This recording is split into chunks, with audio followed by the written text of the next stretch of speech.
ছাগলকাণ্ডের আলোচিত এনবিআর সদস্য পদ থেকে সদ্য প্রত্যাহার করা মতিউর রহমানের সঙ্গে বাংলাদেশ ব্যাংকের গভর্নর আব্দুর রউফ তালুকদারের সখ্যতা নিয়ে আলোচনার মধ্যে দুজনের ছবি সামাজিক যোগাযোগ মাধ্যমে রীতিমতো ভাইরাল।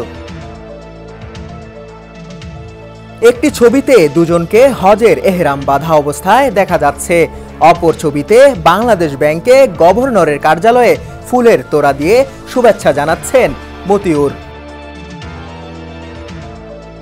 2022 সালে 1 ফেব্রুয়ারি মতিউর রহমান 3 বছরের জন্য সোনালী ব্যাংকের পরিচালক নিয়োগ পান। বর্তমান গভর্নর আব্দুর রউফ তালুকদার ওই সময় অর্থ সচিব ছিলেন।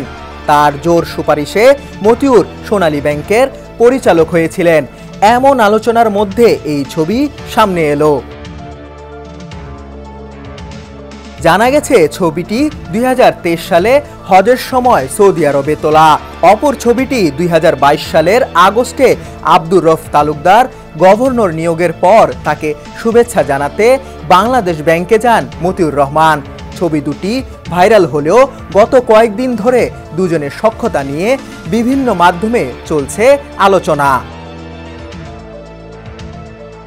সমকাল সহ কয়েকটি গণমাধ্যমের পক্ষ থেকে লিখিতভাবে বাংলাদেশ ব্যাংকের গভর্নরের কাছে এই বিষয়ে জানতে চাওয়া হলে গভর্নর বলেন এসব সঠিক নয়। মতিউরের দুর্নীতি নিয়ে ব্যাপক আলোচনার মধ্যে গত সোমবার সোনালী ব্যাংকের পরিচালক পদ থেকে তাকে সরিয়ে দেওয়া হয়েছে।